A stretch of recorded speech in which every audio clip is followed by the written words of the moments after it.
Hello, everybody, and welcome to Chat from a Hat. I'm your host, Josh Brown, along with my co-host, Caleb Luther. Caleb. How are you? Good. One day after post-Oscars. Post-Oscars, yes. Post-Oscars. Caleb, can we just... We watched it. We did. We had a little viewing party at your house, your apartment, and it was quite enjoyable. Had all of the hors d'oeuvres of a single man living in his apartment.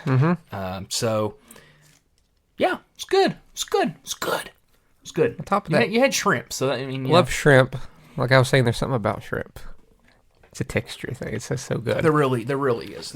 Love the taste, but the texture just elevates it. I think I think it's the pop. it's like a nice little pop. It's like a soft crunch. Yes. It's like not a crunch, but it's I don't know. It's good. But yeah, it's good. on top of that, I didn't hate the Oscars. Didn't Hate it. I don't now. No, my paper's somewhere. I didn't bring my paper, but I know what I got right. But Did you throw the paper away? Okay, don't worry about it. Did you find out how many you got right? Nope. Okay. Well, I got 18 out of 23. I'm sure I didn't right. get. I sure didn't get 18 right. I got 18 sure. right. I feel like I always get 18 out of 23. It's always what it is. I can't break that threshold. You can never get a perfect score. I can't get it, but I didn't hate obviously. I think we should move outside of the Jimmy Kimmel being the host. He's terrible. He's just got nothing going on. You know who I want to host? I don't know if you feel the same, but this is a comedian that I like. Donald Glover. I mean, he'd be cool. No, a comedian that I think is like really like tailor made for this because he has hosted stuff like the Independent Spirit Awards. I think he hosted like the Governor's Ball, maybe. John Mulaney. Even he had like a 3-minute thing on there. Yeah, I didn't think it was funny. Yeah, I know you don't. I didn't think it was funny. Here's the thing, Josh. Is that? Oh God. Sorry. You know what, Josh? I didn't think it was funny. See, Josh doesn't think anything's funny now. Josh doesn't I think think that plenty of things are funny. You didn't think anything last night was funny. I thought John Cena was funny. I don't know. That was funny. I don't Sorry. know. I mean, seeing watching a I like floating John. card go across I've the seen screen John is funny. Mulaney with better material than that. He likely didn't write that material. Well, that's that was my point. That was likely from the ABC. So maybe it's like a writer's thing that maybe the jokes. Maybe they should go on strike again so they could learn how to write comedy. I mean, I always think that some of the funniest jokes of the night usually come from presenters and not from the hosts. Last night, you had like a bit with Kate McKinnon that was kind of funny with Steven Spielberg. Yeah. I think Emily Blunt and Ryan Gosling's thing was kind of funny. Yeah, Ryan Gosling he's a natural, man. He's just hilarious. Yep. And which brings us to the I'm just Ken of it all. Yep. Was my favorite thing of the night. It was the best thing in the night. It's probably the best thing the Oscars have done in the last 10 years, probably. I mean, yeah, maybe. Yeah. It was great. I love the song, but they really just went all out in the production of it all. Bringing out Slash, they had Wolfgang Van Halen. Yep. Mark Ronson. Mark Ronson was the bass player, yeah, I think. And he's also the writer of the song. And what's funny is, like, you sit back and you can think of, and I know it's fresh in our minds and everything, but there's moments. Oh, thank you. Nancy found my paper. We'll figure that out here in just a second. You see, you think of things back from, like, Oscars past, and you can think of things that pop and stick out in your mind. You think a lot of times it's bad things. A lot of times it's bad things. You're right, like them screwing up with La La Land and Moonlight, Will Smith. But then you think of things like the "You Love Me, You Really Love Me" thing that. Oh God, I don't remember who did that. But and then you have something like this. Yeah, that is Sally Field, wasn't it? I think it was Sally. Yeah. And you have like. If you put like top 5, top 10 Oscar moments, I guarantee they'll crack top 3. I mean, as far as performances go, geez, what else is going to beat that? That was great. Real quickly though, Caleb. Let me see. Original screenplay I got wrong because I had the holdovers. Yeah, that was wrong. Adapted screenplay I had Oppenheimer. That was wrong. Right? So not a good start. Was that wrong? Oppenheimer didn't win that. No, it did not. Visual effects, I had Godzilla, so I was right on that. Good. Sound was Oppenheimer. That was right. No, it was not. Zone of Interest. Zone of Interest won that. You're right. Sorry. Live action short film, I didn't even vote for because I'd never seen them. I did get animated short film right. With War is Over. Oh, okay. Production design was Poor Things. I did not get that right. Yeah. I picked Oppenheimer because I figured Oppenheimer was going to clean sweep everything. No. Best Picture was right. Original Song was right. Original Score was right. Makeup and Hairstyling was right. International Film was right. Film Editing was Oppenheimer. That was right. I did not do documentary, short film, or feature film because I just... Yeah. No idea. Directing, Oppenheimer was right. Costume design was Poor Things, so I got that wrong. Cinematography was Oppenheimer. That was right. Mm-hmm. Animated feature film, you and I both got wrong. Yeah. Actress in a supporting role was right. Actress in a leading role was right. Actor in a supporting role and actor in a lead role. So, I got one. Just count how many you got wrong. 1, 2, 3, 4, 5, 6, 7, 8. Okay. So you got 15 out of 23. I think that's what... Yeah, okay. 15 out of 23. Okay. Respectable. You got more than 50% right. Yeah. So, and some of them I didn't vote for. You know the Spider-Man thing? Bit of a bummer. I think I know why it lost. Because it's a part 2. It didn't feel the energy. It's a part 2 in a film series. Mm-hmm. And I think a lot of the voters either looked down on that or felt confused by maybe they hadn't seen the first one. Mm-hmm. That happens sometimes, I think, which is unfortunate. And Miyazaki has never won. I don't think he's ever won Best Animated Feature, so this was just them giving him his due, I suppose. But I heard he's had much stronger outings. So. Well, I will say that it may not have been Oscar bait, but it was Oscar bait last night for Oppenheimer. Oscar bait? Oscar bait. What do you mean? Yeah, like I do. Man, I've talked about it on the show before. It got the most Oscars last night. It got the most Oscars, and I'm sorry. I don't think Oppenheimer's that great. I'm sorry. I don't. I mean, I've said it before. I'll say it again. It's overrated. It's not. It's definitely not one of my favorites. It is overrated. It's not my favorites. And as I said, after we got done watching the first time, I felt like it was maybe as a story was his most Oscar baity movie. Mm-hmm. Because it's a biopic, but it also has like the bells and whistles of a Christopher Nolan outing where the music's really, really loud and it's very, very talky and it's moving at a certain pace. And I'm like, oh God, what am I supposed to latch on to here? But for some people, it's like incredible. Yeah. And I thought it had incredible aspects to it, no doubt. I'm not going to say that it didn't deserve any of the awards. I just really preferred other stuff, weirder stuff. I like Poor Things more. I like The Holdovers more. I like Anatomy of a Fall more. But I knew all along we've known for over a month now it was going to win, so it wasn't like disappointing when it won. This wasn't, So I mean, literally every single time we knew it was going to win. Last night while we were watching, every single time something came up, I was like, Oppenheimer's going to win this. I didn't care. The only big surprise was it wasn't even a big surprise because a lot of people were speculating that Zone of Interest was going to win sound, and it did beat Oppenheimer in sound. And there was speculation like I had Lily Gladstone winning Best Actress, but Emma Stone got it. So we have to talk about real quick Al Pacino last night. Al Pacino, buddy, he showed up. What happened? He showed up half in the bag. He's something, right? I mean, God, he was like half in the bag. He showed up and was like. Then he didn't say in the Oscar goes to. He says, "My eyes see Oppenheimer," and everyone was like, "Oh, I guess it won." Yeah. Gosh, why did they do that? Why did they bring an old person out there to? It's like the 5th time they've done that in the past 10 years. Cut it out, guys.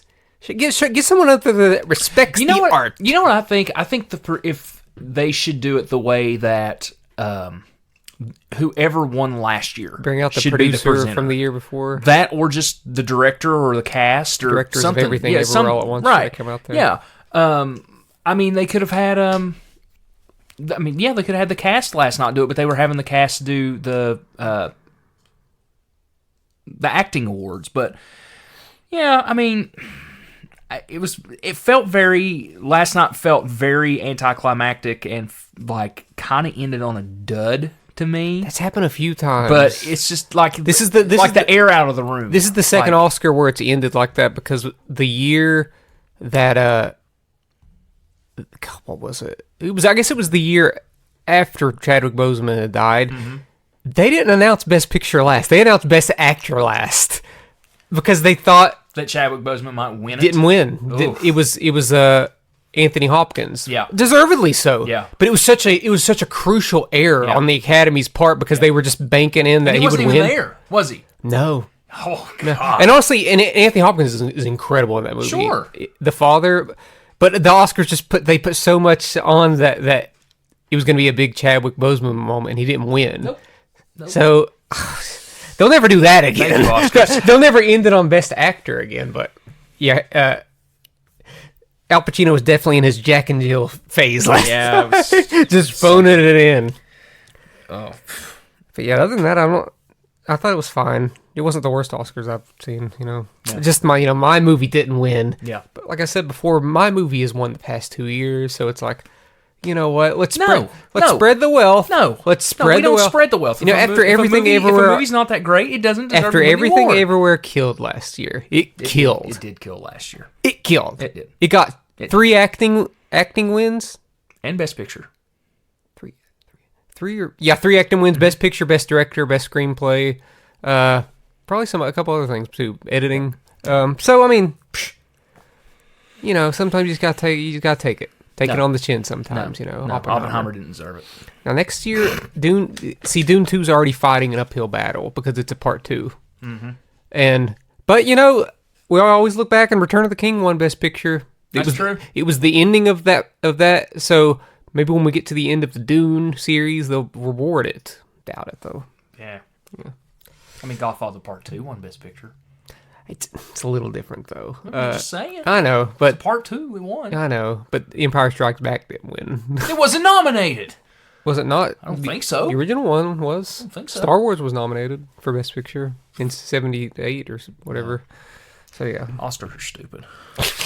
I like it more than the Grammys, no doubt. I mean, I think it's way more has more artistic integrity than the Grammys by a long stretch. And I judge that by the amount of people by the amount of people that watch the Oscars and be like, I've never even heard of these movies. I'm like, yeah, exactly. Like these were the movies that were viewed as the best. They didn't go by popularity, even though Oppenheimer made $1 billion. Did it make $1 billion? I don't know. I don't care. Barbie won the highest grossing of all the movies. It won. Thought it was going to win 2, but it only won Best Song. So. Oh well, what can you do? Speaking of what can you do, Caleb. Nancy met Ron Pope. I know. She was excited. She was happy. She'll probably talk about that here a little later because I'm pretty sure probably her album, Ron Pope album, will be on her list. No time to talk about it. No time to talk about it. Okay. Anything else? There's something you wanted to talk about. I didn't really want to, but you can. Oh, I'm just. It's not worth it. Okay, it's not worth it. Okay, we're not gonna do it, folks. They suck. They suck, and they know it. Okay. Milking people for money. They suck. Yeah. And if you're listening and you know what I'm talking about. Vague. No, they don't, Josh. You're being extremely vague about I all don't of think this. so. A little bit. That's my De Niro. Actually, my De Niro impersonation is just like be the angriest old man ever. Okay, fine. You want me to not be vague? A closing business that continue to milk money out of people that doesn't give it to any of their employees that they just ceremoniously fired, pretty much. So McDonald's. Bagel Bites. Yeah, Bagel Bites. Anyway, yeah.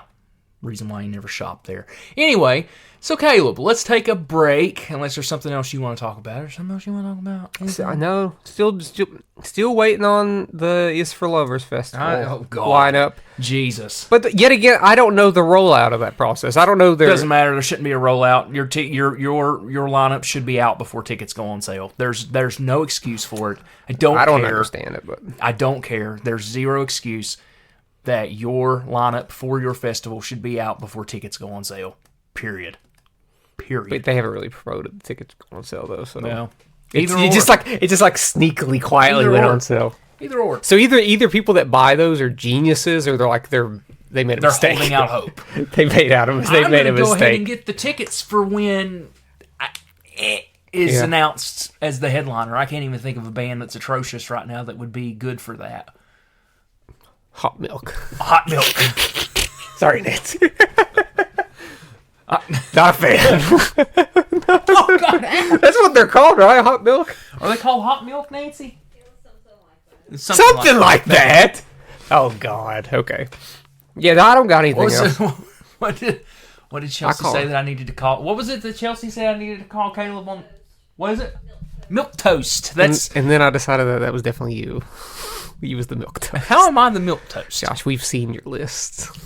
Oh, toast. Do you want to go down that road? Not really, Mister. I don't like anything unless it has jazz chords in it. That's not true. I was listening to that Jawbreaker album. That's completely true. I was listening to that Jawbreaker album earlier. Oh, that's nostalgia. There's only one. That's nostalgia. There's only like one jazz chord in that whole album. That's nostalgia for you. Nostalgia? Yeah. I got into that album when I was 20, 21. You're not a teenager. 34 now. You're 34.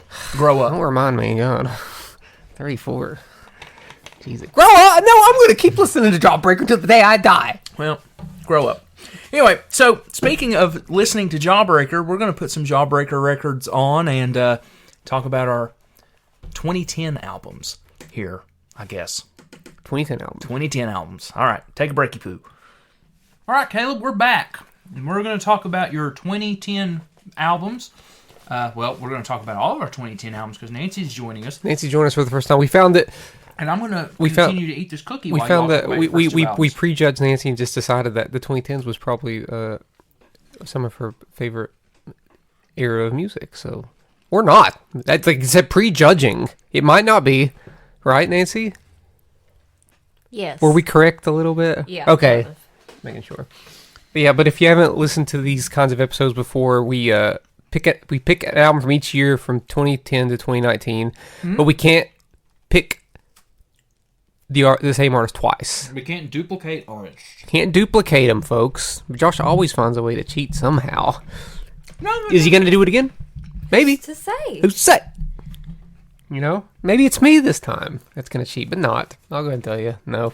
Who wants to Different. Go first? Not going to be me. I always go first. Actually, I'll go first. No, I'm joking. Nancy, you can go first if you want. Nancy can go first. Yeah. 2010. 2010. I was 20. Well, I can move the microphone, you know. thank you. In 2010, I was 15. Mm-hmm. And I'm getting a heavy hitter. When you're 15. Sorry. I am getting a heavy hitter off of the list right here at the Get Out because for 2010, I'm picking Speak Now from Taylor Swift. My God. Thank God that's over already. Get it over with right out of the get-go. It's one of my favorites, and it just happened to come out in 2010, so I got lucky. I don't really have much to say about it other than Would you say that Speak Now is your favorite Taylor Swift record? It's one of them. It just depends on what mood I'm in. But it is consistently one of my favorites. And so that's why it's here. And the 3 songs, that's what I do, right? Yeah, you can, yeah. Okay. Or, yeah. 3 songs I would suggest people listen to is Haunted, Never Grow Up, and Back to December. Back to December, February, March, April, May. That's a different song. It's a terrible choice. I agree. Of all the, I mean, the reputation is right there. You're just passing it up in the back of the car and their getaway car. I know. Well, for the 2010s, it ranges from Speak Now to Lover. There you go. So she's got a lot of them in the 2010s, but I just got her out of the way early. Hell, she got a lot in the 2020s. Apparently, we're only 4 years in. She's got 7 albums. You don't get me started on the Taylor's versions. I'm counting them. Yeah, about 20 already. Okay, so your first one is Speak Now by Taylor Swift, 2010. Mm-hmm. Any other accolades or anything like that you want to talk about for that one? We don't talk about accolades. Well, I do. When accolades show up, I talk about them, okay? And lucky for you, this first one has none. Okay. I will quickly say that the merch for Speak Now Taylor's version was not as good as the merch for the original Speak Now. And I will say my piece on that. How dare you? How dare you say that? Someone working hard to regain their song, to get their songs back, and you diss their merch. The merch. She should have re-released the perfume. Dude, My the merch God. sucked. That's all I'll say. The merch was terrible. My God. It was bad. I got the cardigan. It's very itchy. You wore it like 3 times, so. Yeah. That's enough. It's a $70 cardigan. That's not enough. Okay. My turn. Josh is next after me. My 2010 album is by a band who just put out a new album the other day, which might be their best album. unless I'm counting this one, which is MGMT's album Congratulations. It's a daring follow-up to their the mainstream success of their debut album Oracular Spectacular, which had like Electric Feel on it, and the one song on it, Time to Pretend, that everybody knows. It's weird, psychedelic, and above all, it's extremely well executed. I think that the album's peak is this 12-minute long song called Siberian Breaks. I think it's their finest moment and probably most powerful moment as a band. It's 12 minutes of just like excitingness and then branching off. It feels like multiple songs in one song, and it's just, I don't know. This album is a weird one, and I respect the hell out of them for this. That being said, their new album is probably better. It's just that good. People should listen to MGMT more, except for one album.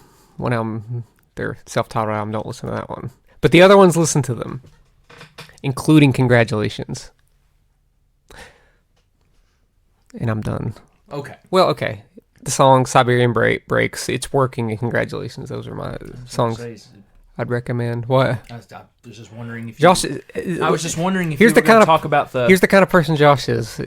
So disrespectful on his phone the whole time I'm talking. The whole time, right, Nancy? He does that. Am I right? You know why, Caleb? Because I was getting accolades and stuff for the albums that I was talking about. Because apparently, that should have happened before we even pulled it out of the hat a week ago. You should have already had it. Yeah. You should have accolades of every album that you've ever liked, just on standby at all times. You're right. You're right. Oh, he's getting pissed. You're right. I'm just going to start keeping a 3-ring binder of every album I ever buy. Caleb, you woke him up from his nap. From He his is slumber. irritated. You've awoken me from my slumber. I have so much time on my hands compared to some people at this table. I worked the whole damn day. What do you want me to do? Jeez. But what was you said you was waiting on me to what? Was you waiting for me to get done? Is that what you was going to say? Yeah. Oh my God. Okay. Okay. Okay. Oh, don't you copy my okay. Don't you? You know what? It's Josh's turn. It is. 2010, take it away. It is. And I'm taking a covers album. Oh my God. Yeah, I'm taking a cover. Why are you oohing? Sorry. Why are you oohing? Right off the bat, Josh, breaking the mold. Loud. Right off the bat. I'm taking Soulsville by Huey Lewis and the News. There you go. That's all I'm saying. Move along. That's all you're saying. What songs? No, go on. I'll put them on. By the way, if you are listening to the podcast, you can always get our picks as a playlist that we post on our Facebook page every week. You'll get them there. Well, yeah, whenever we have an episode that involves music, albums or something like that, or songs. Yes. Yeah. Your turn. Are you really not going to say your songs? Nope. Heck of a... Because I got an ooh for a covers album. They can figure it out on their own. Heck of a job, Josh. 2021. Good job. 2021? Man, we are skipping ahead big time. Right. 2021. 2021. Okay. Well, Nancy, 2011. 2011. Top that one. I have Little Hell by City and Color. Very good album. They played the title track when we saw them last year. I don't really have much to say about it. It's just really good. Very sad. I have a theme on these. All of my albums are very sad, mostly, because that's who I am as a person. And then my 3 songs are Oh Sisters, Silver and Gold, and Little Hell. Silver and Gold. Is this a cover from Rudolph? No. Oh, man. That's the name of that song, right? Okay. It can't be a cover, because if it was a cover, Nancy would immediately go, ew. Ooh, covers. Ew, cover. Ugh. What do you know? The rest of my albums? Cover albums. Uh-oh. At least one cover on each album. Ew. Speaking of covers, my 2011 album is actually an album that I have, and the cover of it is signed by the band. So, back to covers. Uh-oh. But yeah, there are no covers on this. They've never put out a cover on an album. But my 2011 album is Lindsay's Alien by Cymbals and Guitars. An album that basically changed. Ew. Not Josh. Sorry, I had to throw an ooh in there. You know, I'm not the one who said ooh, by the way. It was Nancy. I know, but I said like a oh. Or something like that. Which was his version of ooh. Ow. Oh. Ow. These shoes suck. These shoes rule. No, but Lens is Alien by Cymbals and Guitars. The album basically changed my entire perspective on not just indie rock, but music as a whole. They almost instantly became my favorite modern band. Once I dug deeper into the album, it's wild musically, I believe. Just crazy transitions, and it has an odd attribute of being like really, really catchy without essentially ever repeating anything. Like there's no choruses on the album, and I don't think it repeats one lyric twice. What do you got on your hair, Josh? The disrespect while I'm trying to talk about this band that changed. But you're not talking to me. You're talking to the listeners. I'm talking to everybody don't here. Worry about what I'm talking to everybody here. Okay, people need to know. Okay, I met these guys 3 times. Okay, they signed my CD. But yeah, I think that I think the process of the album makes it wildly inaccessible to most audiences, probably. But it's the very reason why it stuck with me, because it was just so ambitious, and I love the what they were able to do in terms of songwriting. Favorite songs: Rifle Eyesight, the album opener. It's 8 minutes long. Shore Points and Plain Clothes. I believe Plain Clothes was probably like the first song I actually listened to them. So, R.I.P. Cymbals and Guitars. You didn't last long, but you made a big impact on my life. So, Josh, 2011. My 2011 album is the debut album from Noel Gallagher's High Flying Birds. It's a great record. Nancy, you're 2012. Josh, what are you doing? What are you doing? Think of the listeners. Talk about your album. I did talk about the album. Oh, it's a very good album. It's a very good album. What are your songs? Josh. I don't know. I'll have to look them up. Oh my god. Did you not write down? Yes, I wrote down my album. Josh is just. And yes, I wrote down my song. Josh is yeller about the cover of his album. I'm sorry, I said ooh. It was just, moments passed. Oh my! Well, you know what? The Noel Gallagher one isn't a covers album. It's not. Or is it? It's not. It's not. I know it's not. He had a ghostwriter for all the songs. Yeah, I can see that. It might help on that last album. Shots fired. I don't like Council Skies that much. You hear that? Don't like Josh it. thinks it's crap, folks. He Don't said like it. that much. But what do you like about this one? This debut one? Fresh off of Oasis. It's a radical departure from Oasis to me. It's more, I don't want to say experimental because it's not, but there's a lot. It's not a straightforward rock record. It has more synthesizer and organ and orchestral things, and yeah, and Noel sings every song, so you don't have Liam's horrible, cracky voice on the songs. I like Liam's voice though. Not in the latter years. What about his new album? It's not that good. I don't listen. I haven't listened to I don't it listen to either. Liam anymore. I don't. Josh, I just don't have any. Josh taking a stand. I just don't care. I don't care about that. Okay. Yeah. What a Life. If I Had a Gun and Everybody's on the Run is the 3 tracks. You can listen to them on the playlist if you like. If not, don't. I don't care. 2012 album, Nancy. 22, the year that the world ended. Is that going to reflect your choice? Let's find out. Yes. My choice for 2012 was Electra Heart from Marina. So it does reflect that. Okay. It does. That was actually not my favorite album from her. I originally had a different one chosen, but then I just could not find any other album for 2012 that I wanted to choose. And so then I did some rearranging and decided on Electra Heart, which was my first introduction to her. And again, we saw her 2 years ago. Mm-hmm. And she did play some of the songs from Electra Heart. She played Bubblegum Bitch. Yeah. Is that from Electra Heart? I believe so, yeah. But it's very good. It's very, very bubblegum poppy. Pop. And my 3 songs are How to Be a Heartbreaker, Teen Idol, and Prima Donna. Prima Donna girl.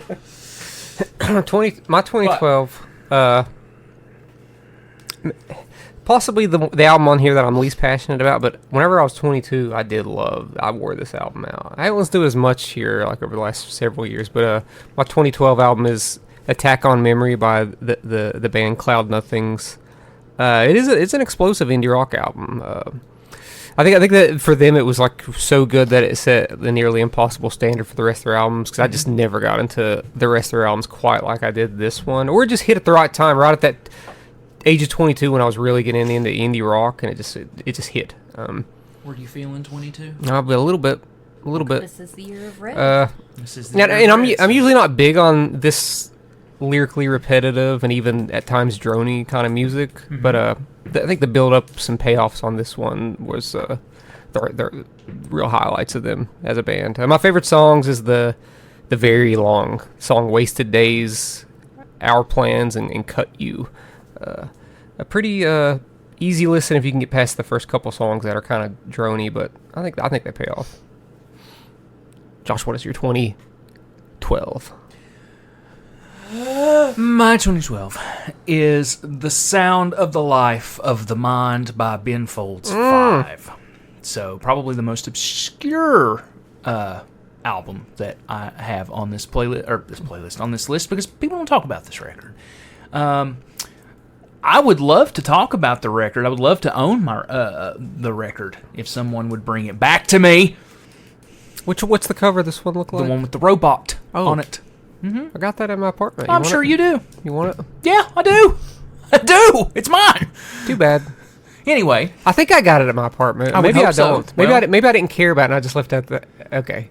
I got it somewhere. I was going to say, Josh wants it back so that he can hold it up to get it signed. That's what it is. You're right. Even Ben will be like, nah. Yeah. Yeah, even Ben's probably like, not that one. Not that one. What's on this one? Oh, God. You asked me way too quick. Oh, God. What's my 3 songs? Let's find out. My 3 songs that I chose were Erase Me, Sky High, and Draw a Crowd, because Draw a Crowd is... Draw a Crowd. Such a good song. I know that one. I know you do. It's going to be on my paper airplane. Hey, we're watching Ben Folds this summer. We forgot to say that. We bought tickets the other day. We're watching him in like 2 months. It's 3 months. It's the airplane, the paper airplane tour. Maybe we'll get our paper airplane up there and he'll play our song. We won't put some stupid... We're not going to put like Great Balls of Fire like somebody did last time we watched them. So we're going to put a song by him. Yeah. Like a true fan, you know?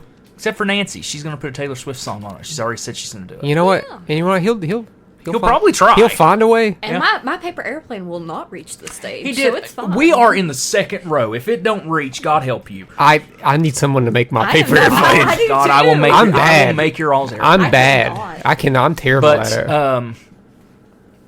Yeah, because the last time he covered like Tiny Dancer and Great Balls of Fire, tried Great Balls of Fire. Yeah, but he knows Tiny Dancer. Yeah, he's Great Balls of Fire. He was winging struggling. it. He was winging it. But yeah, so that's my 2012 album. Okay. Do we want to take a breaky poo? Breaky poo. Then we'll be back with 2013. 2013 albums, Caleb. It's Nancy's turn. It is Nancy's turn. What's it gonna be? What's it gonna be? I guarantee I know what it's gonna be. You better make see my list. You better choose the right thing here. My answer is Southeastern from Jason Isbell. And that's the wrong answer. Well, I was thinking. Well, I'm getting my years mixed up. Okay.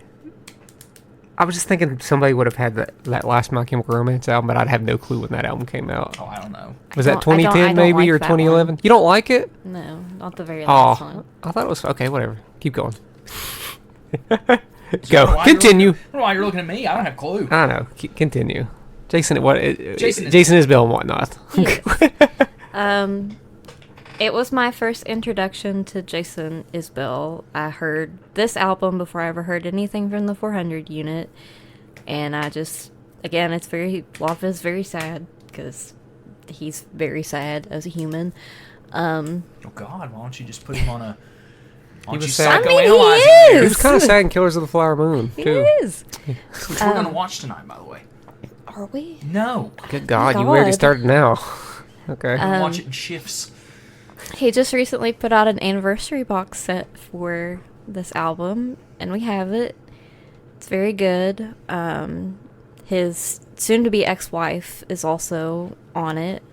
And the inspiration to a lot of the songs. Yes, she's the inspiration for a lot of the songs.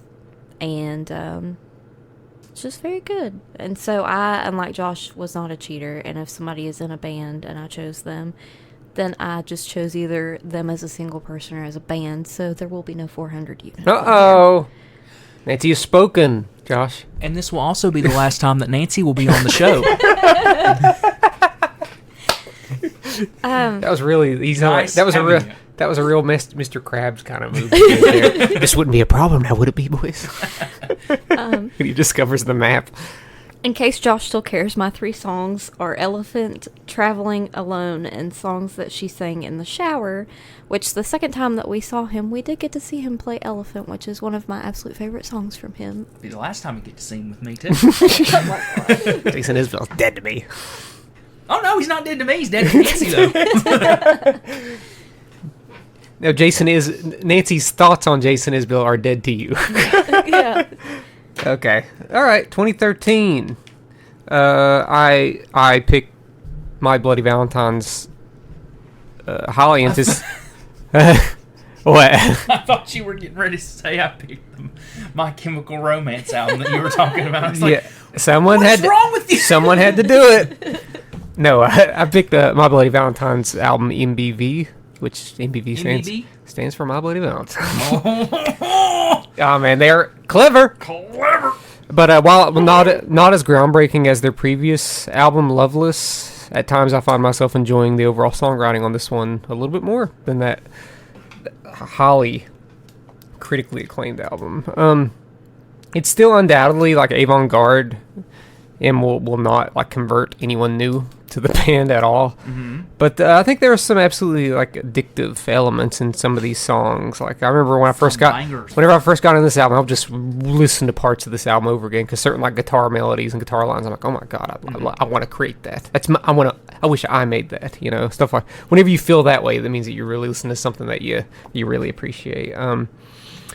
Yeah, but I think for an album that was being worked on and off again since 1997. Jesus Christ. It mostly delivers, I think. It was ranked... I didn't put a number here, but I'm going to guess it was ranked the number 3 album of 2013, I think. Mm-hmm. Or maybe the number 1 album, I don't know. I must have just completely eliminated that number out of nowhere. Of 2013 on publications, no Ripcord and Uncut, that's where it was ranked first or whatever.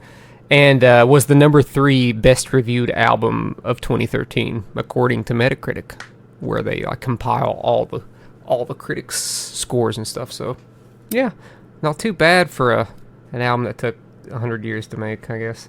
My favorite songs on that one are Only Tomorrow, If I Am, and Knew You.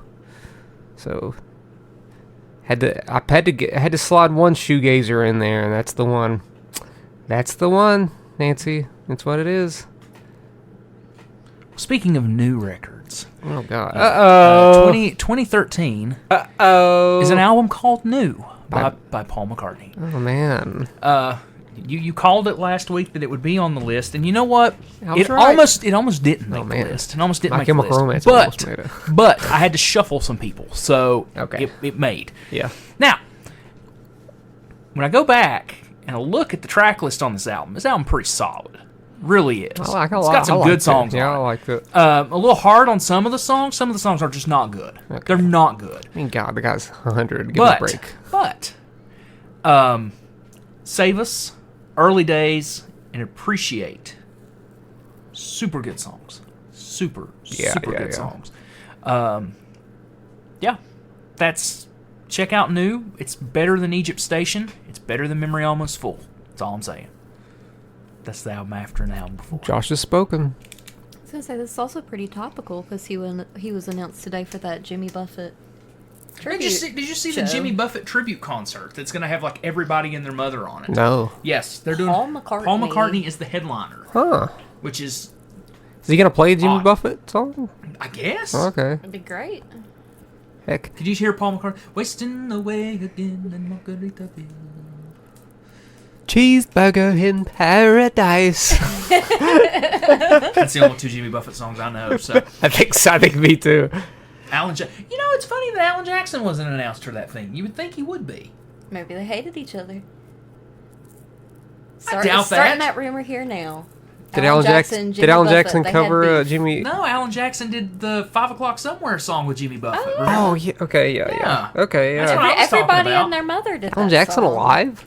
I haven't heard from him in a good while, He's man. retired. That mustache just took over his He's whole retired persona. down in Chattahoochee. Yeah, he went down yonder. All right, 2014. Nancy, what's it gonna be? Make it count. Ultraviolence from Lana Del Rey. Oh, boy. What a snooze fest. No, I'm joking. I've never listened to that album. Listen to it either, other than what you've played. It's fine. I don't really have a lot to say about it. This was a year I struggled with picking something. She's picking just because it was the only thing available. I had to pick it because it was the only thing available. The disrespect to the year 2014. But the songs are Brooklyn Baby, Sad Girl, and Ultraviolence. And that's pretty much all I have to say. Okay.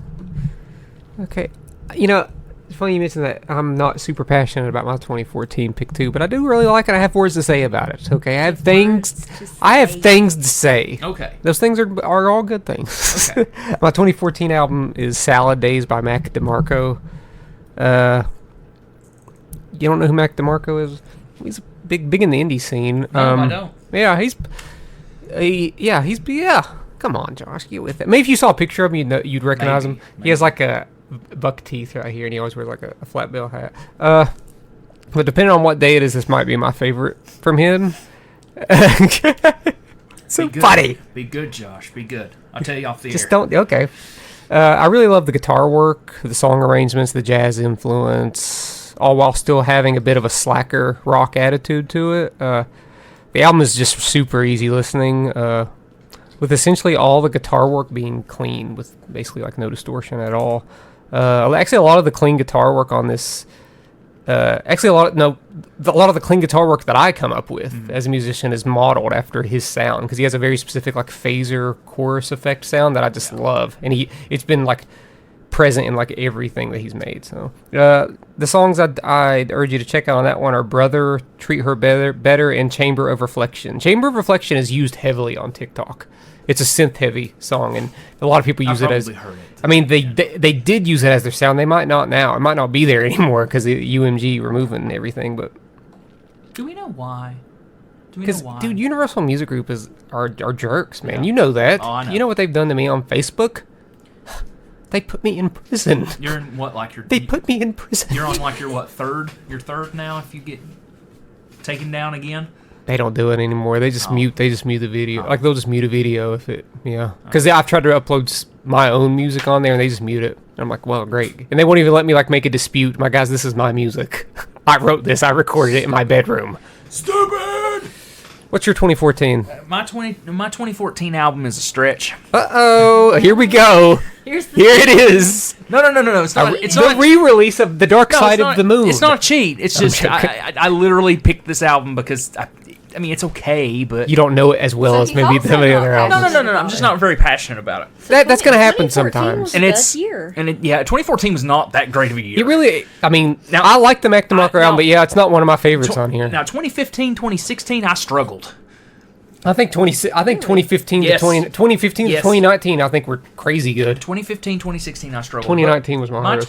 My 2014 album is Everything Will Be Alright in the End by Weezer. Okay, I almost put that. It's a good record. It's good. I was caught between that, the Mac DeMarco album, and St. Vincent's self-titled album. And I decided I like the Mac DeMarco album the most, probably.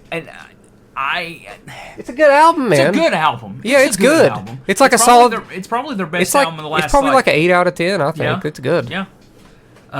It's got some good guitar work. Like those final three... Or does the album end on the final like sequence of music? Yeah. The instrumentals? Yeah. Yeah, I love the guitar work on that. But I picked on there Ain't Got Nobody, Back to the Shack, and Cleopatra just because I feel Back to the Shack feels like a... Dude, Cleopatra is like one of Weezer's best songs. I don't care what anybody said. That song is complex. Yep. Can't control me, I'm a Cleopatra. And then that bridge, 5, 6, 18, 20, 25, 30, 35, 40. Then it has that sick guitar. Yeah, I mean, that's a good album, man. That's not a bad pick at all. Well, look at Caleb. No, that's a good album, man. It's a good album. There might just be like a couple songs I'm not crazy about, you know? Yeah. That was 2015. That was a pretty big return to form for them, I thought. And then they released another good album after that. And then a couple bad ones. Go on. And they're going on tour. They are going on tour with a good looking tour with Flaming Lips and with the Dinosaur Jr. But you know what the sucky thing is that more than likely there is no way that I'll be able to go to that. That's fine. Which sucks. I do like all three of those bands, but Flaming Lips would be crazy. Because the only thing that they are close, the only day that they're close is the day, that Saturday that we were looking at Jason Isbell. That's the only show that they're close. Jason Isbell's had enough love, guys. Yeah, remember, we're done with him. Yeah, we're done. Yeah, we're done with it. Right? But also there's a work situation going on around that time that I have to. I'm not be associated with. I'm not like hyped up to watch Weezer play live, honestly. But if they came to Charleston, West Virginia, buddy, they're going to be on the Is for Lovers. That'd be something. That would be something. If you want to sell some tickets, that'll do it. Nancy, what's your 2015 album?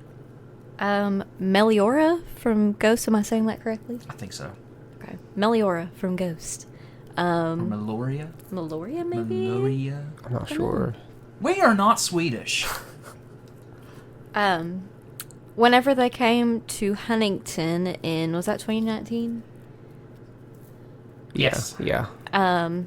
Josh and Nathan asked me if I wanted to go watch them, and I had never heard any of their music, and I said, sure, I will go. And then they ended up being my top artist of the year that year because I listened to them so much, because I really enjoyed them, and this was one of my favorite albums, and they played a lot of the songs from it when we saw them, and it was very good time, very good show.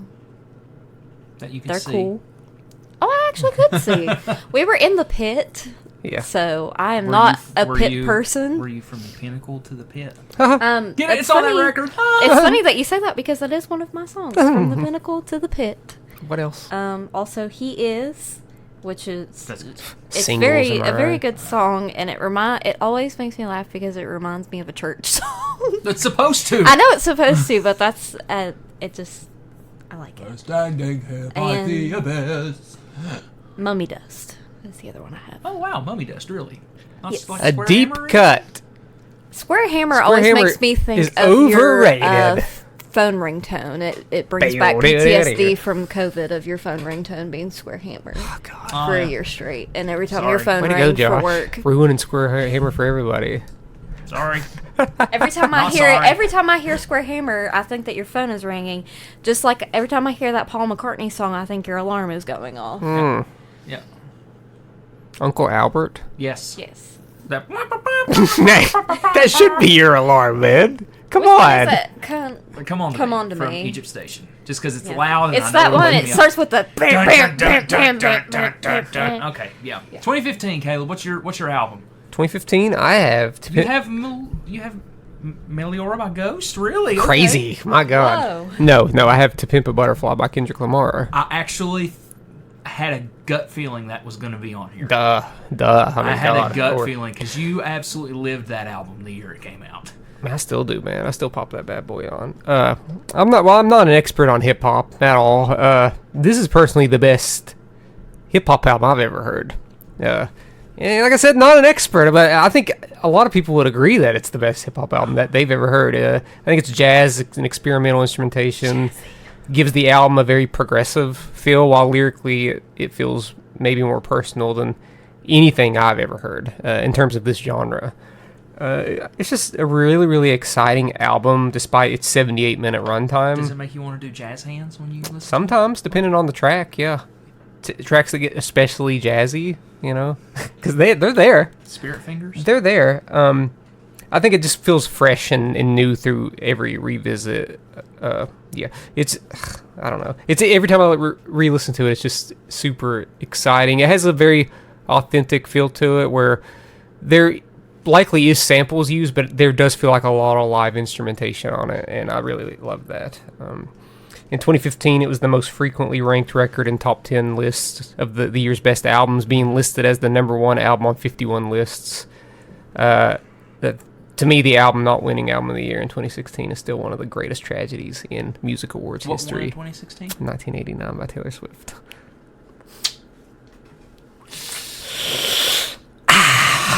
I should have done that. Even then, I was like, this is bullshit. As a bit, I should have chosen 1989 because I know that came out in 2014 though. So like, it's weird with the Grammys because that's what made it hurt even worse because it came out right at that deadline where like it can only be part of the next year's Grammys. Like, oh my god, are you kidding me? A travesty. But yeah, I love this album. It's super. It's so good. Moves. I was listening to a song earlier today, and I was like, oh man, the chills. God, this is so good. My favorite songs are These Walls, How Much a Dollar Cost, and Mortal Man.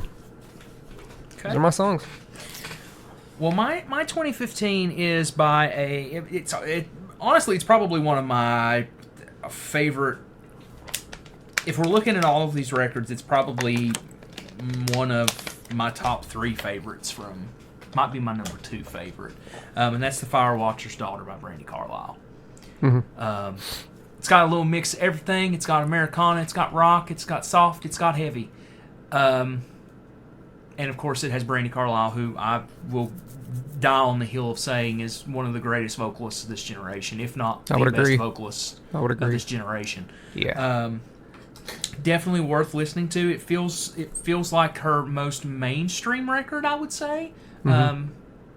Just because of the instrumentation and some of the songwriting feels radio friendly. Mm-hmm. But definitely. You think it's more mainstream than her next album? By the Way, I Forgive You?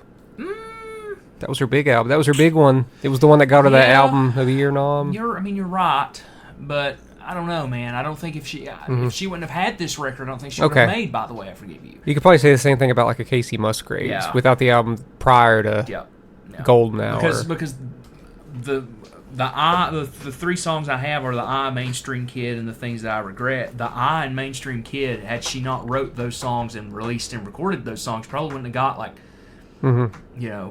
Hold Out Your Hand and stuff like that off of By the Way I Forgive You. But then, that next record, Any Silent Days, is great. It's good. So if we did a recent album, that would probably be there too. 2020s, here we go. 2020s, 4 years. 4 years. Let's go. We picked 2 per year. 2 per year. All right, 2016. Let's say, do we want to take a little break? We'll do 2016, then a break. Yeah, a little break. 2016, a break. Then a breaky poo, and then we'll finish off 2017, 18, and 19 all together there. Yeah. 2016, I have Joanne from Lady Gaga. Uh-oh. Joanne. I'm begging you to... I changed the words to Jolene to Joanne. No. Never. It's my favorite Lady Gaga album. I still listen to it a lot. Would you say your favorite track is Joanne? No. Oh, okay. Does the song do that? Yeah. I don't think I've heard it. My 3 songs were Dancing in Circles, Sinner's Prayer, and John Wayne. That's what I just said. What'd you say? I thought you said Joanne. I thought you said Joanne. Okay, my bad. Joanne, John Wayne. God. I thought you said Joanne. No. All these name songs. Jeez. God. Lady Gaga. That's all I have to say. I was just really. That's all I got to say about that. Can't sit here. Okay. We're on Forrest Gump kick now. Speaking of Forrest Gump, we got to get a little bit of shoe talk. They're re-releasing the Nikes that Forrest Gump wears in the movie, like the Nike Cortezes. You gonna get a pair? I don't know. I have always been like infatuated by those shoes, but I bet they cost. I think make you run fast. They cost like right now before the re-release, they cost so much money because they are specifically known as the Forrest Gump shoes. Well, maybe them re-releasing them though will bring the re-release down just a little bit. It will go down. So we'll see. My 2016 album is my favorite album on here. I've talked about it before. It's actually okay. Hell, okay. Worry by Jeff Rosenstock. Okay. Okay, bub. I feel like I've talked about this one a lot before on here. I think maybe I put it on like the Desert Island episode. That's so long ago. Yeah, Let's talk about it again. Possibly my favorite. It's possibly my favorite album of all time. Its themes of gentrification, economic equality, and police brutality will always be relevant, and it's instrumentally exciting and super diverse. I'm having to go get political on the podcast. Hey, Jeff Rosenstock is on every album. He's always political. But Surprised he didn't look at me and go, "You listen to Pink Floyd." Yeah. But tracks 9 through 17 all connect to sound like one ongoing song, similar to what the Beatles did on the second half of Abbey Road. In 2019, Entertainment Weekly named Worry the 9th best overlooked album of the decade, stating that it was released less than a month before Donald Trump was elected, but it still feels like the most accurate depiction of how things have felt since he took office. I encourage everyone to watch, if you like Jeff Rosenstock, if you don't, if you've never even listened to him, I encourage everyone to watch the YouTube video titled Worry, the Last Great Pop Punk Album. It's amazing. They really I tend to agree with that in terms of if you want to call it pop punk, if you want to call it punk rock, if you want to call it indie rock, if you want to call it ska at times, hardcore punk, it's got so many elements to it that you can't just bog it down to one specific genre. So, love that one. Could be my favorite album of all time, like I said. So, what's your 2016? Wait, the songs. I'm not aside from the Worry medley. That's tracks. aside from the medley that sounds like the Beatles medley, I pick We Beg to Explode, Staring at the Window at Your Old Apartment, and Blast Damage Days. I'm about to explode. I didn't pick the songs, Josh. The disrespect. The disrespect. The disrespect. Then you made the face like the old woman from the Ernest movies after that. Should have put on the neck brace. One of these days for Halloween, that's going to happen. God. What's your 2016? My 2016 album is an album that you and I listened to a lot when it came out. Me? Yeah. Oh, shit. Take it easy. I didn't know him in 2016. Weezer again? Weezer again. My God, you can't do that. Okay. It's a Weezer-esque band, and it is Integrity Blues by Jimmy Eat World. A Weezer-esque band, huh? Yeah, I'm just trying to make people mad. Tell us about Integrity Blues. What do you want to know about it, Caleb? Let's hear about it. It's the return to form record for Jimmy Eat World, as far as I'm concerned. I feel it sounds the closest to Clarity than Futures than Damage and Invented did. In Surviving, I think. Surviving's after. I know, but I like it more than Surviving too. But for me, it is a better record than Invented and Damage, and I would say it's an overall record. It's better than Surviving, but I would say Surviving is more ear-friendly compared to maybe Integrity Blues. And take nothing away from Surviving either. Surviving's got some good songs on it. It does have a handful. It's got some good songs on it, but maybe Integrity Blues has one not great song on it, and the rest of them are pretty good. The three songs that I have are You With Me, Through, and Pole Roger. Pole Roger is one of their best songs. It's probably either, if we did a Jimmy Eat World draft, we did. We did. And I drafted it. We did. Or did you draft it or did I draft it? I think I drafted it. I don't remember. If we went back and revisited and did a top 10 situation, it would probably be a top 10. I will be posting a top 20 Jimmy Eat World songs here soon because I'm watching them. Yeah. I did a Fall Out Boy one the other day. Mm-hmm. Actually got some respect on it because I didn't pick the basics. Okay, I don't pick the basics around here. Okay. No, but I do think Integrity Blues is their best album since Futures. Like at that time, it was their best album, and it still is their best album since Futures. I think. Yeah.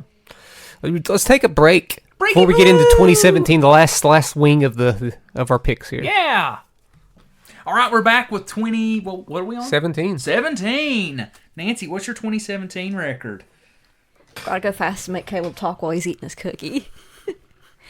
Caleb eating on air, he gets on me all the time about it. Yum. My 2017 pick is buy some time for Caleb because he's over there chomping. Is Melodrama from Lorde. I know that album. There's some very, very interesting theories about this album on TikTok right now. What are they? It's about Taylor Swift. No, it's not, actually. Oh, really?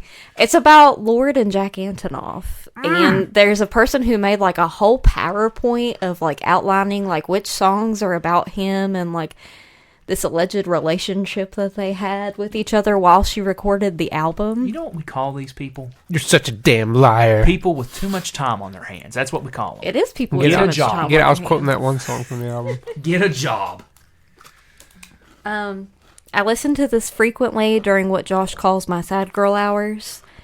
I just very much enjoy it. I hear Caleb over there. Even with his mouth covered, it's just... Sorry, guys, if you can hear that.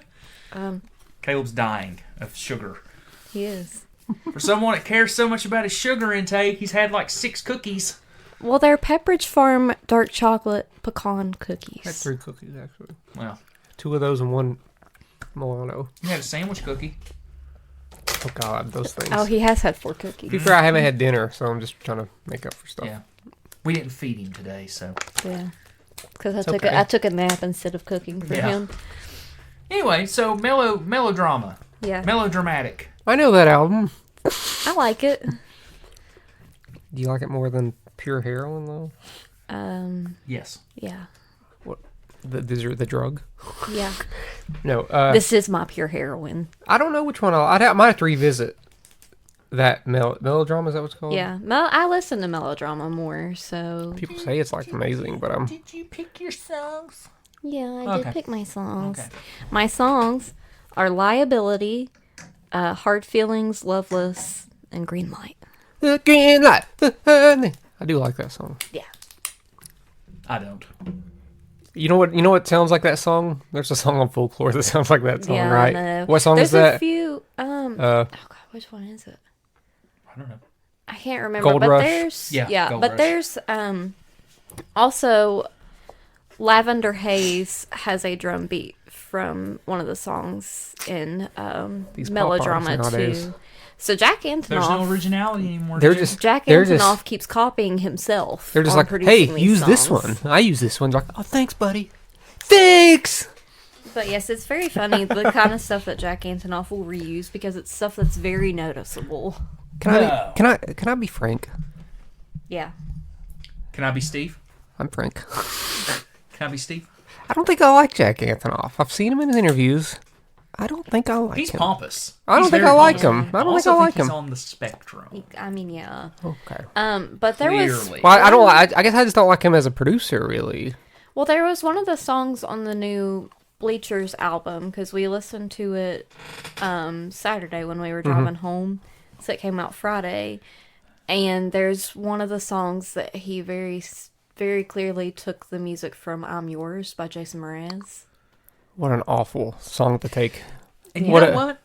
And it made it sound like a kazoo. That's unfortunate, and I'll never listen to it now. You know what? Well, you shouldn't because it ain't that good. No. I know it ain't. And then we went to Target and Josh was like, oh, look, there's the vinyl. And I was like, good for it. Let me tell you. Okay, here's the thing. We're going to talk about the Bleachers album real fast. Okay. The first half of the album is all the radio stuff, It was all the singles. all the singles. The second half of the record, Acid Trip. Avant-garde. Yeah. Well, Kind of. There's one of the singles that I wasn't a huge fan of, which was the Tiny Moves. I think was what it was called.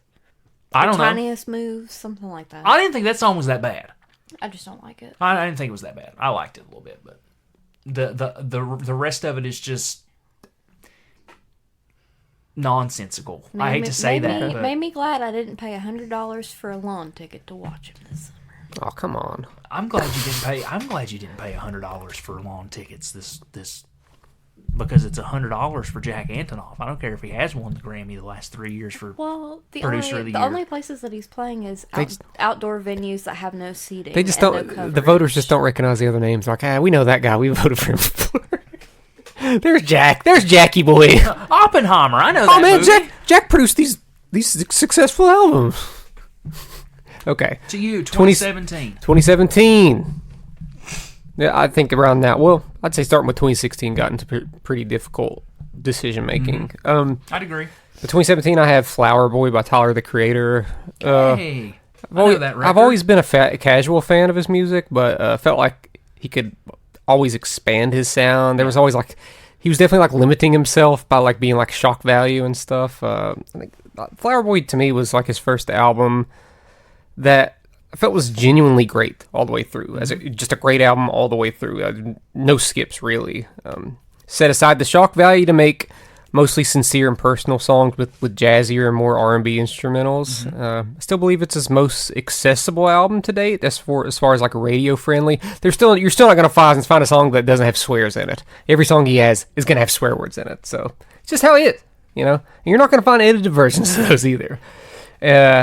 But yeah, pity he could sell more albums. It's still the first album that I recommend to newcomers from him, no doubt. It's very, very nice. Aside from like a couple of the angrier sounding songs, it's mostly a really like easy listening album. My favorite songs on that one are Forward, Garden Shed, and Boredom, which are hardly hip hop songs. Like Garden Shed and Boredom are hardly even hip hop songs. Like a lot of like heavy on like light guitar and singing. So definitely stepped outside of his comfort zone on that one. What's your 2017? My 2017 is a Jason Isbell and the 400 Unit album. Oh my God. Yeah, it's the Nashville Sound. It is without question my favorite Jason Isbell record. Weather Vanes almost beat it out last year. Almost. But I feel that Nashville Sound has everything you're looking for in a Jason Isbell and the 400 Unit record. It's got rock, it's got sad, it's got everything that you could possibly want on a record. It's great. It's fantastic. My three songs are If We Were Vampires, Hope the High Road, and Tupelo, because they're just amazing songs. And they hit every corner of that record. You've got the rock with Hope the High Road, you've got the sad with If We Were Vampires, and then you've got Tupelo, which is kind of like a story-driven song. Vampires isn't really that sad. It can be. Yeah. I mean, it's sad in retrospect now that they didn't work out. I mean, even the chorus is sad. Okay. Yeah, it's not a happy song. I mean, he doesn't write the happy music. He's sad as a human. I think it's the chipperish song on the record. I agree. On the record. But yes, so Nashville Sound is my 2017 pick. Okay. 2018, Nancy. Golden Hour, Casey Musgraves. Which Caleb just mentioned earlier. I did. Which is crazy because that's also his 2018 album. That's crazy. This is getting insane, folks. My song choices were Happy and Sad, Rainbow, and Butterflies. Awful. No Slow Burn? What the hell's wrong with you? Fine. Slow Burn? What the hell is wrong with all y'all? Slow Burn's great. Okay, continue. The album is a banger, and by banger is if you like to be sad and happy. I don't think it's that sad. It's Do you not think really it's sad? that sad. I think other than like Rainbow. Yeah. I mean, I think Rainbow has positive, but the arrangement of it makes it sound sad. Have you ever heard that song? Nope. You have. Have I? Yeah, you've heard me. What's the disco kind of song? Is that the cowboy song? Yes, that's cowboy cool. song. But I just enjoy this album. It's one of my favorites. I mean, I like all of her albums, including the very first one. The terrible Same Trailer, Different Park, I think is what it's called. garbage. I actually grew out of that. Yeah, she did. Her new songs are good. Yeah, the new songs are new good. She's got a singles are good. new album coming out on Friday. Yeah. That Caleb could go. If it's really good, and you all have a seat open next to you, I probably still won't buy it. Well, just so you know, we've already made a hotel for 2 nights that week. So Yeah, if you don't come with us, we're celebrating our wedding anniversary. That You know weekend, what? Screw so. them. You don't need me. okay, fine. We won't. Don't go. Screw Casey Not Musgraves. invited. Screw her. Yeah, 2018 was good. It was a good year. That was 2018 was a terrible year. there for was some music. good. There was a few really good album of the year nominees that year. That was one of them. That won. The Casey Musgraves album won the album of the year. I like that Brandy Carlisle album that year. By the way, I Forgive You, and the Janelle Monáe album Dirty Computer. I thought was great. But I didn't pick any of those. Are we going to make it through this with not a single one of us having the same album? It ain't going to happen. I'll go ahead and tell you. Caleb and I have done that before, except for 77. We had the Stranger. We had the Stranger, yeah. Other than that. So my 2018 album is "Be the Cowboy" by Mitski. This was my. It's going to be 2 shoegaze records. So this is not a shoegaze. That's not shoegaze. No, I'm just saying. I have one shoegaze album on it. It was My Bloody Valentine. This was my introduction to Mitski, and to me, it's still one of her strongest albums. It's probably her most musically diverse album, featuring genres. Here's the genres that it features. I'll shut you up real quick on this one. The genres that it features: pop, indie rock, art pop, disco, chamber pop, funk, synth pop, punk, and country rock. Synth pop, shoegaze. That is, you have a very awful misunderstanding. I actually have a shirt that has the definition of shoegaze on. I wore it to work today, so if anybody ever asks, just look at my shirt. It has the definition of shoegaze, and that's not on there. Okay? You cannot get any more pompous and arrogant. I don't like... That's a genre I do... Than wearing a shirt that describes your music. Why didn't we do that with matinee shirts? Dude, shoegaze... That would have been funny. I'd say out of every genre I listen to, shoegaze is the most important because I have a hard time explaining it. And whenever I tell people, oh, they're a shoegaze band, like, what the hell is that? And I'm like, I don't know. But now I can just be like...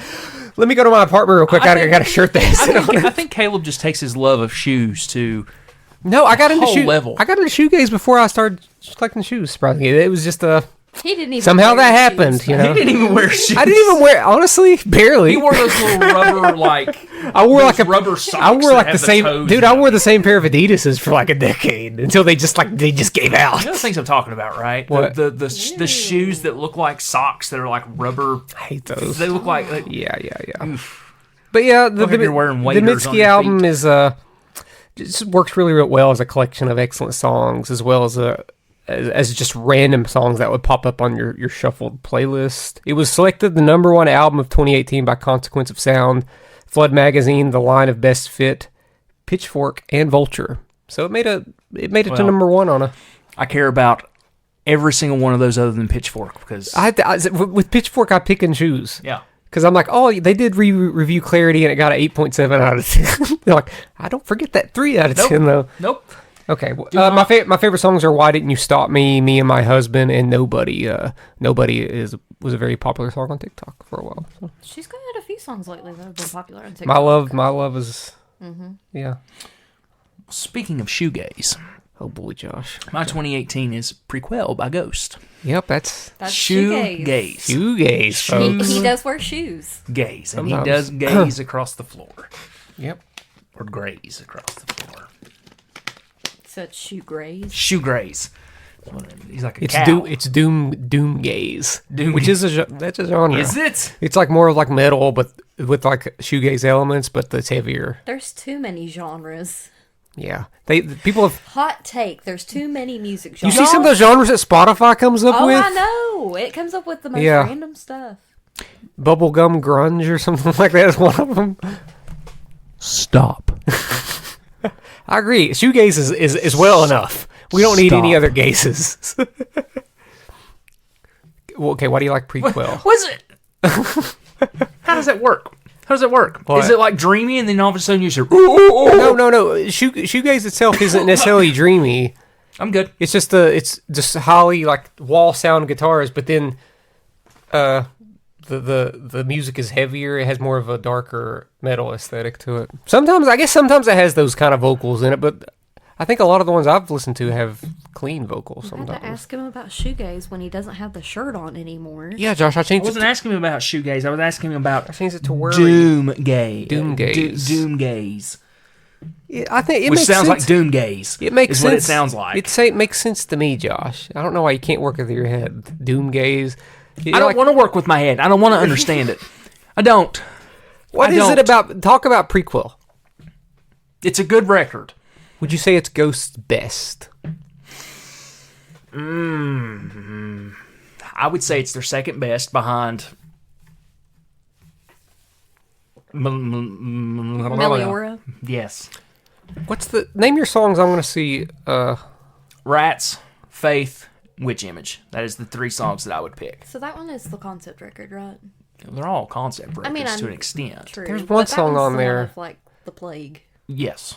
There's one song on there I love. Well, there's a few songs on there that I love, but one song on there, like I'm gonna let my dad listen to it. It's like, oh man, this reminds me of the old days. It's the one that's like the every day that you feed me with pain, I go stronger. That one. Yeah. That one's sick. Yeah. That's a good record. Yeah. I think... Drink me. I think... Is that what he says? Yeah. I think the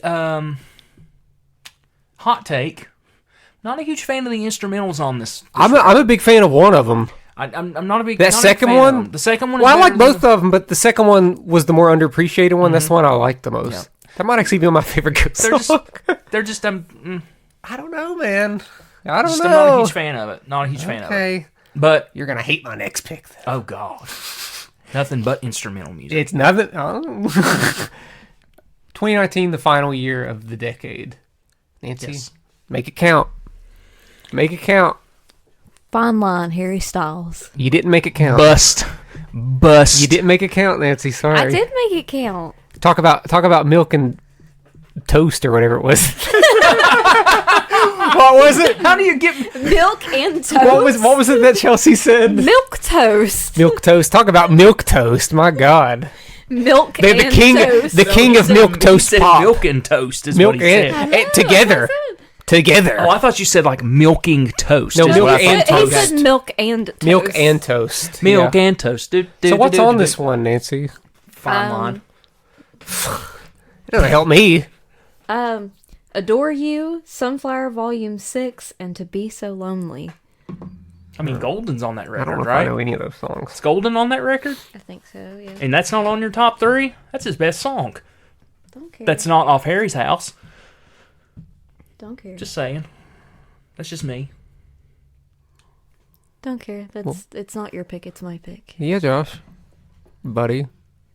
You didn't pick it unless you did pick it. If you did, shame on you. I bet he didn't. I bet I know what he picked for this year. I'm sure you did. You saw my list. No, because we talked about it. Okay. No, we didn't talk about it. 2019, voted on by Caleb Luther, is the greatest year for music. Buddy, it was a hard year for me to pick something. 2019 is so good for such a bad year for me, music. I think music saved me this year. 2019, one of the strongest years in music. So many different albums I could have picked. My God. Pup's Morbid Stuff played a major part in my life that year. Tyler, the Creator's Igor, probably my favorite album by him. Green and Gray by Pyle, constantly growing on me. The first Glass Beach album by Glass Beach, genre defining. But I didn't pick any of those. But all those are potentially 10 out of 10s. There's not a lot of years I award any album a 10 out of 10. And all of these are basically 10 out of 10s. The album that I awarded as my number one album of the year was Terraformer by Thank You Scientist. Wow. Yeah. Wow. What? Was you expecting that? No. Okay. No. Because I wasn't expecting Thank You Scientist to ever be on any of these lists. you better. They're great. No, Yeah, don't get me wrong. They're great. They're fantastic. This is the They're album. mind-blowing. This is probably the album that I've listened to the most out of all these in the past 5 years. It's their strongest album to me, They're like a math rock and band. also I They think are stupid good. I think they're Yeah. it's probably their most Yeah. musically diverse album. They do... Explain math rock to Nancy real fast. Okay, I will after I jump into Go ahead. the genres I'm going to Go talk ahead. about here. I already thought they were very likely the most talented band that I have seen or personally know. Mm-hmm. And Terraformer just multiplies it by 1,000. It has stronger jazz and R&B elements, which is already crazy considering that they are a prog rock, math rock band. Math rock is music that focuses on time signatures, weird time signatures that are not normal. Yeah, and they'll switch They on a have dime. they have a singer, guitar player, bass player, drummer, violinist, horns, and they'll bust out of a violin solo. And sometimes is that a guitar solo? But it's a violin. Yep. And this album definitely brings up the jazz. We saw them play with Cursive and Coheed and Cambria, and they opened. Yeah. And personally, I think they blew Cursive and Coheed off stage. Yeah, they're the best. They were the best band. And their songs since then have gotten so much better. Mm-hmm. Like the songs they were performing then were, by all accounts, their worst songs, and that's how good they were then. Still, yeah. We were blown away by them. Most of the songs on this album are over 7 minutes, and there's honestly not a dull moment at all on it. It's also exciting and unpredictable, changing in the drop of a dime what direction the songs are going. To me, it's like if Steely Dan became light years heavier and way more progressive as a band. Your number one draft pick. Hey, they're the Steely Dan of math rock and modern prog metal. There's a little bit of prog metal in there too, but obviously clean vocals at all times. Through the thousands of albums I've listened to in my life, this is very likely the most impressive album I've ever heard. Okay. And, my favorite songs are Everyday Ghost, which is a 10-minute epic. It's incredible. Life of Vermin and Anchor. But every song is just mind-blowing, at least instrumentally. But vocally, too. Vocals kind of sound like Michael Jackson at times. And that adds a whole different element to it. I'm like, oh, God. I could see that. Okay, what's your last pick? My 2019 album is Lover by Taylor Swift, as if there was any shock. What the hell's wrong with you? What the hell is wrong with me? Out of all the albums, did you not... Where's Terraformer at? I think you saw it. I mean, why would I pick it when you picked it for me? You haven't listened to it, so probably. Probably. You should, though. Man. I will. It's, it's a grower, but, it's not it's not a grower. You'll immediately be blown away, but it's just a matter of, okay, I need to listen to... So what you're saying is it's a shower, not a grower? I need to listen to these songs more to be able to, memorize stuff. Okay, continue with Lover. I mean, Lover. That's... You're It's my favorite. He's not her lover anymore. It's my favorite Taylor Swift record. I think it is... Favorite, huh? Yeah. It is his favorite. Yeah. Without question, it's my favorite. That was his era for the Eras tour. So... Damn. Ooh. It's 7, 8, yeah. So we got fortune cookies real quick, and what's your okay? You want to know what my fortune says real quick? Your business will be successful. Oh man, you do. You're part owner of a business. You know what mine says? Shh! Nobody's supposed to know that, dude. Nobody's supposed to know that. Are you kidding me? That's not true. Are you fucking kidding? Whoopsie. I'm nervous. Mine says you love peace. Well, that's a lie. You love what? Peas? Peace. Peace. I thought you said peas. I was like, do you love peas, Caleb? They're okay. You will be called upon to help a friend in trouble. No, you won't, because I'm not dealing with any more bullshit drama. Who's it gonna be? I ain't doing it. Is it gonna be Caleb? I just pretended to choke. It's gonna be Caleb not knowing how to fill out his envelope to pay his rent again. I pretended to. I've already done it once by myself without any help from anybody. Thank you very much. I'm proud of you. I did it already. I already did this month's rent. So my 3 tracks from Lover. If Lover's not one of them, you can go to Lover. Okay. Cruel Summer. And You Need to Calm Down. Are they the 3 singles? Yes. But You Need to Calm Down? I love it. What? Are you kidding me? I love that song. I'm so embarrassed right now. I love that song. That's not that song, is it? That's the... Yes. Is it? Oh, I thought that was the Brendan Urie song. It's a shade never made anybody less gay, so... Man, I hate that song a lot, Josh. I like that song. That's one of my least favorite Taylor Swift Caleb, songs, probably. here's an idea. Can I not just say my opinion on a song? No, you can't. Okay. No, you can't. Okay. Okay. The Gabagoo. I have said my piece, Chrissy. Caleb, you need to calm down. Oh, God. You're being too loud. Jesus Christ almighty. You're being way too loud. Kill me. No. And I was like, damn. It's 7 a.m. Yep. I quote that. I quote that a lot. That's You Need to Calm Down, right? Yeah. Oh. Okay. Caleb. What is it? Oh, you already picked one out. Nancy picked it. Oh, okay. Yeah. It's going to be good, though. It's going to be good. Well, here. Next week, we are talking about our vinyl collections, baby. Oh, man. I got one of those. I got one How of are we those, going to go about this? I don't know. Let's talk about what we collect Now's and the time why I we wish- collect them and Now it's one of the our times. variants and stuff that we have. And Now's one of the times I wish we had, video podcast. That would really elevate that one. But we can't. We could. Nah, not worth it. Not worth it. Not going to get views. It's not. I mean, probably not, but We'll just talk about it. We'll let people envision it. So what we want to do with this? What we want to? We're just gonna have a chit chat about vinyl and about. We're gonna make a list of every vinyl I I was own. gonna say you can lump in my vinyl with your vinyl. That's fine. Whatever. Yeah. Every vinyl I own. What vinyls do you? What artists do you collect? Do you collect discographies, Caleb? Do you collect just specific albums that you like? That's what we're going to talk about next week. I didn't think I was collecting discographies, but then I ended up accidentally doing it. So by a couple bands. So I'm with you. That's kind of happened. I don't have a complete discography from any band though. Not one. Do I? Yeah, I do.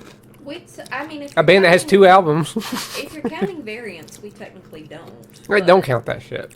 If you're not counting variants, No. then we do have a few people. Don't count that. Variants. That's a scam. Variants. Oh no, I count. No, I'm not She's counting talking variants. about I'm Taylor talking Swift. one copy of a record, one copy. I'm not talking about the 16 copies of 10,000 volts that are out right now. The Lovers for All Lovers variant. The Damn, it's 7 a.m. variant. There's actually only 2 variants of Lover, and the second one just recently. Oh, I'm proud of her. Yeah. Instead of it being pink and blue, it's black. That's weird. Yeah, I know. It got all reputation on us. It did? No, it's just her and Joe broke up. Cut a boy's throat just to see the blood come out. Caleb, where can people find us? Because I'm already tired of you. They can find us by typing in Chat From A Hat on Facebook, on Instagram, Twitter, TikTok. And if you want to email us, you can email us at chatfromahatcast@gmail.com. Yeah. That's always fun. You can feel free to send us an email or send us a direct message on Facebook or whatever you want to do. We'll talk to you, maybe, about cereal. And we didn't talk about cereal at all, did we? We didn't.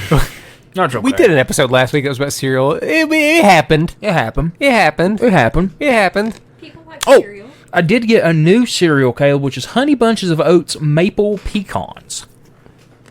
Yeah, got it from Jungle Gents. Oh, did you know that there's apparently a Kellogg? Yes. That's happening soon, right?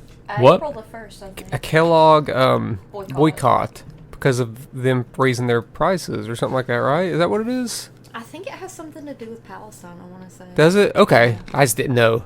Why are we waiting until April the 1st then? I don't know. I thought it was a price gouging, prices going up thing. Because I thought it had something to do with like people like recommended that people should eat cereal for dinner. It is. Yeah, that's what it was. Yeah. That the CEO of Kellogg's said that if people wanted to save money, they should eat cereal for dinner. Yeah, that's what it is. So why are you waiting until April the 1st? Great Value brand it is. Because that just sounds like fabricated anger is what, you know.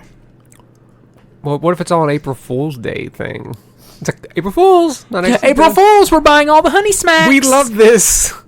No, but I don't know. I haven't really looked into it much. Buddy, I don't even know what Kellogg cereals I eat. I usually get like off-brand stuff anyways, because it's cheaper. It's a little cheaper. You know what I picked up the other day, now that we're on the cereal kick here? I picked up some Chex. Oh, did you? Love them. I've been eating it with my almond milk. Mm-hmm. Yeah. I put some blueberries in that. I got a stew going. Does it slap? Does it slap? It's so, dude, blueberries in cereal is just like otherworldly. So, all right. I really don't do a lot of fruit in my cereal, but bananas and blueberries work. And Cheerios is the thing. Yeah. Even though I eat dry cereal, I will still eat bananas with Cheerios. Oh, there you go.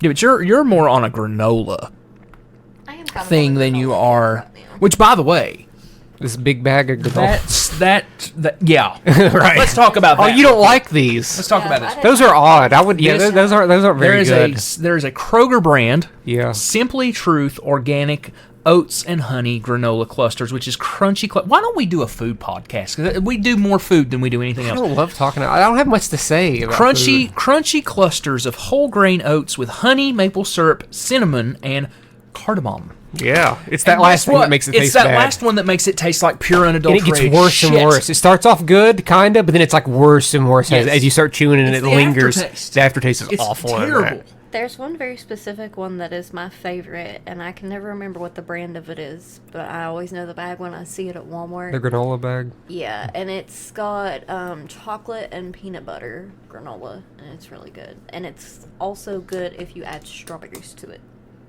Which right now you have a strawberry shortcake I'm not a huge fan of that one. Really? Yeah. I thought it was pretty good. Guys, I don't know if you knew this. Kind of like dried Josh's strawberries and birthday is close. It is. It's just a mere few days away. And It'll be the day after I comes out. bought something for Josh for his birthday. we shouldn't have done that. Whenever you was at my apartment yesterday, it was hidden. You couldn't find it. I know you tried to find it. You were searching through everything. I know. And if you would have found it. It was not hidden that good. But yesterday you could have had it in plain sight, and I'd have been like, "Cool, what's that?" Not the searching type, huh? No, I'm joking. Because I'm not a fan of gifts. I don't like people buying me gifts for like Christmas and birthday. I always tell people, do not buy me stuff. This is the silliest shit I've ever He heard. had me buy him concert tickets because I bought him his Ben Folds ticket and I got him tickets to AEW. You know what I'm gonna buy you? Tickets to Is for Lovers without us knowing who's on the lineup. And even if it sucks, you gotta go. I don't think so. I don't think so, sir. I still have hope that we'll get a couple bands in there. Dude, I hope so. Because here's the thing. And even if it's a couple bands that I like and you don't know, you have to honor my word and go. Here's the thing about... That's also what I told him, too, was if there's people I want to see and he doesn't know them, that we're going anyway. Yeah. But here's the thing. It's like if Thursday's the main band and nobody else, I'm like, we're going. Sorry, Josh. That's fine. I'll go. But the thing of it is that this could be big for West Virginia as far as showing that bands like that can draw here if you put it in the right scenario and you put it in the right price point and everything like that for this area. But the problem is you got to promote it and you got to announce your lineup. Yeah. Because the ticket prices for that are not totally fair, Yeah. I think. Under $100 festival. No. It's totally fair depending on who's playing. That is true. That's It's true. totally fair depending on who's playing. If Hawthorne Heights is the main attraction and it's bands that I've never heard, then I don't know if it's completely It's not fair worth $80 not. or $90. It's likely you will get at least 10 bands though. Yeah. So It's still not worth $80 or I don't $90. think it costs that much, dude. It's not. It's like 56. Yeah. $56? Yeah. It's not much, with dude. The fees, it's like maybe 65. It's like 65 with fees. Because I looked It's it up, nothing. and I think 2 tickets after the fees were 130. Okay, not but bad. you also have to take into account, though, people that will be driving, people that will be traveling, people that will be trying to get hotel rooms and stuff like that if they travel a long distance to this thing. So for us, sure, it's only $50 or $60, but Oh, yeah, I know. a person. But you have to take into account people that are coming from other areas. I still take any day of the week because the festival I went to last year, we had to travel 4 hours and the tickets were $125. So But you got to see Pavement. I did, but And you got to see who else? Pavement and... I saw Pavement, Wise Blood, and Snail Mail, and I really loved that. But I don't love festival lineups, and being away from being at a place that I don't know made it way more anxiety inducing. Sure. I think in Charleston I won't be as bad. It's a shorter trip. I may walk away still being like, you know what, I hate festivals. It's very likely. I don't Buddy, like I'm it. going to walk away saying I hate festivals anyway. I don't love it. Like a venue of it being at the ballpark is different than being like in the middle of a field It was because just- there is yeah. like plumbing and things like that at the ballpark. Yeah, so- we had these porta potties that were like a travesty at that last festival. Oh God! But you know, we'll see. I just want a lineup. Yeah. At this point, I just want to. Yeah, just give us a I damn just want a lineup. lineup. You know, I'm not even angry about it. I just want a lineup. No, I'm angry about it. I'm not. I have no control over it. It just and annoys I'm me. like, It whatever. annoys me when people and bands and places try to sell tickets to stuff and not give people any idea of what's coming. Josh already said the other day when tickets went on sale, he's like, if they don't drop the lineup today, I'm not going. That's dumb, Josh. If the lineup is banging, It's like Firefest all over again. I don't think it's like that. I don't think it's like that. Those tickets were crazy. They're Is going to give you a cheese. the Firefest of West Virginia. It's for the experience. Let's wrap this up. We've been going too What is there to wrap up? The show. Oh, The show, Josh. We're like post. We're post. This is the after show. We're just having a discussion. This is chat from a hat after dark. This is for the We real fans. we that probably stuck meant to do around this for before you. the Yeah. before the topic started. It was the stuff that you all forgot about. In It's the all because catch-up segment. cereal made this happen. Cereal made it happen. We ate our Wheaties this morning and we just took off, folks. We took off. Yeah. Caleb, where can people find us? I already did this. Do it man. again. I'm not gonna actually. Do it again. I'm not. X. No. X. No, I refuse to call it X. It is stupid. Elon Musk is stupid. Ban me. Yeah, he's I don't getting give a political. shit. He's an idiot. I'm sorry. You know, I was pretty political with my Jeff Rosen. Ruined a whole social media platform. To be fair, in 2 weeks. To be fair, I hated Twitter prior to that, but it did make it worse though. Well, Twitter's my least favorite. Yeah, he's destroyed It's my least favorite social media, single-handedly. honestly. But yeah, next week we're talking vinyl collections. We'll figure out what we're gonna do with that. That'll be super exciting for the people, for the peeps. Anyway, all right. So we will talk to you next week about vinyl collections. collections.